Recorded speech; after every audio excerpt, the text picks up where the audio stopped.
Bank manager delays black businesswoman's meeting for hours, regrets it when board members step in.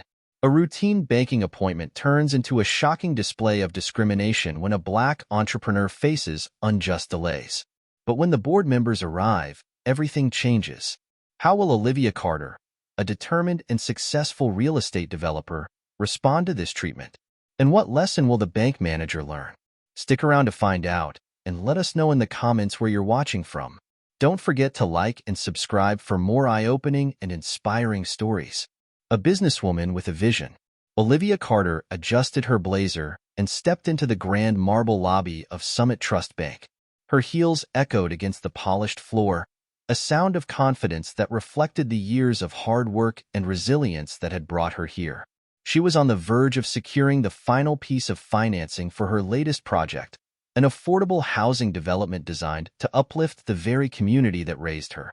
She approached the front desk with a warm yet professional smile. "Good morning," she greeted.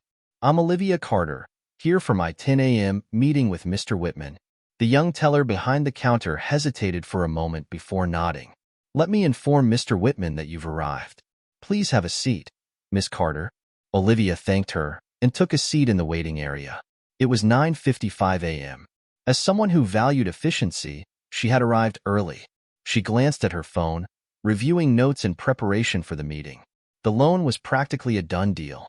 Her business credentials were impeccable, her credit history pristine.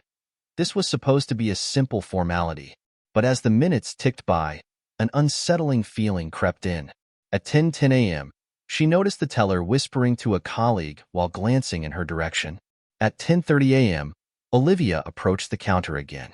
"Excuse me," she said, keeping her tone polite yet firm. "Has Mr. Whitman been informed that I'm here?" The teller fumbled with her keyboard. "Yes, ma'am. He's aware. He's just finishing up some other tasks. He'll be with you shortly." Olivia nodded, but she could feel her patience thinning. Delays and disrespect. An hour passed, then another. At 11 a.m., Olivia stood again. This time, her voice carried a sharper edge. "It's been an hour past my scheduled appointment. I'd like to know the reason for the delay." Flustered, the teller quickly made a phone call. After a hushed conversation, she hung up and assured Olivia that Mr. Whitman would be out soon. 30 more minutes crawled by before the bank manager finally emerged. Charles Whitman, a middle-aged man in an expensive suit, approached with a forced smile that didn't reach his eyes. "Miss Carter, apologies for the wait," he said, his tone dismissive. "We've been swamped this morning." Olivia met his gaze evenly. "I had a 10 a.m. appointment. It's now 11:45. I'd appreciate it if we could proceed." "Of course," he said, gesturing toward his office. "Right this way." As they walked through the bank, Olivia couldn't help but notice the subtle glances exchanged among the staff. Something about this situation felt off. Once inside the office, Mr. Whitman took his time settling into his chair, shuffling papers as though she had nothing better to do than wait for him. "So, what can I do for you today, Miss Carter?" he finally asked. Olivia didn't flinch. "You already know. I'm here to finalize the loan for the Willow Heights development. All required documents should be in your system."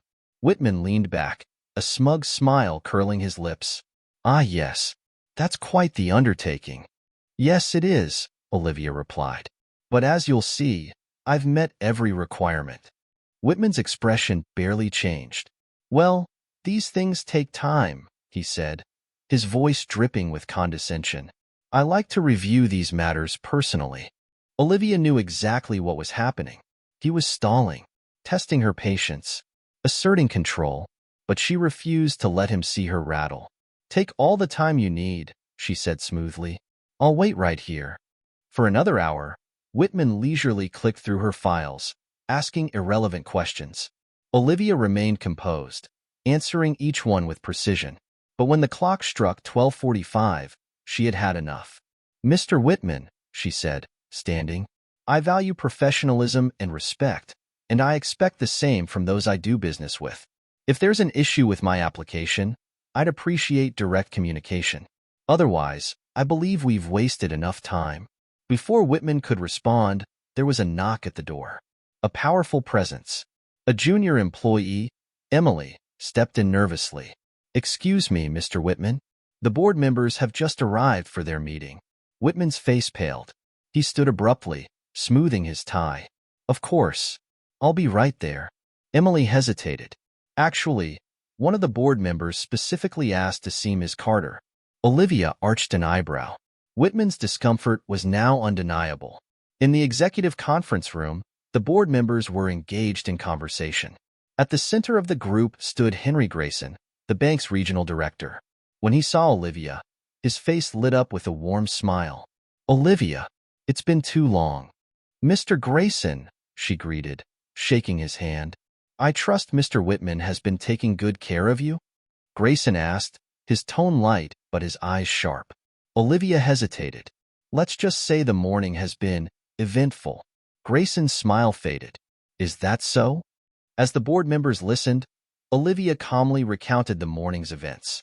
A murmur of disapproval swept through the room. Grayson turned to Whitman, his expression icy. Charles, he said, I trust there's a very good reason why one of our most promising clients was left waiting for 3 hours. Whitman stammered. I was just ensuring due diligence. Grayson didn't buy it. Olivia, would you excuse us? Minutes later, Whitman emerged from the room, his face pale. Grayson followed, turning to Olivia with an apologetic nod. I personally apologize for what happened today, he said, and I want you to know that steps are being taken to ensure it doesn't happen again. As for your loan, it's approved. Immediately. Olivia smiled. Thank you, Mr. Grayson. That means a lot. A lesson in change. Later, Olivia shared the experience with her team. This isn't just my fight, it's ours, she said. And while today was a victory, it's also a call to action. The next time Olivia stepped into Summit Trust Bank, it was to join a new advisory board on diversity and inclusion. She had turned a moment of injustice into a platform for real change. Would you stand up for change in her shoes? Let us know in the comments. And don't forget to like and subscribe for more inspiring stories. Bank manager delays black businesswoman's meeting for hours, regrets it when board members step in.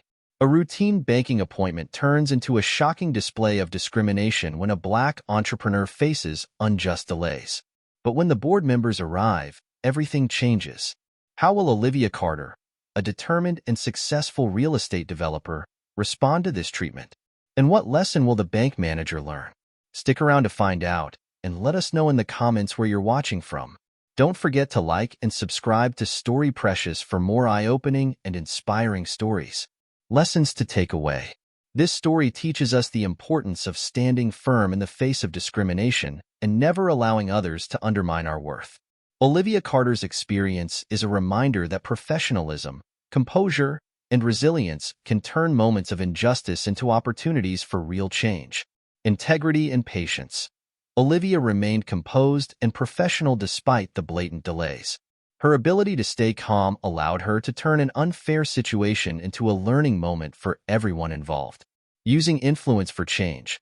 Having strong connections and allies can make a difference in fighting systemic discrimination. The board members' intervention forced accountability, proving that fairness prevails when power is used for good. Fighting for equity. This is not just one woman's story. It's a reflection of the challenges faced by many. Change happens when we address these injustices head-on and take action to ensure equal treatment for all. What can we learn? This story encourages us to be vigilant and demand fair treatment in all aspects of life. It also highlights the importance of allyship and speaking up when we see injustice happening around us. Would you stand up for change in Olivia's shoes? Let us know your thoughts in the comments. Join the Story Precious community. At Story Precious, we share powerful, real-life stories that inspire and educate. Subscribe to our channel and turn on notifications to stay updated with the latest meaningful content.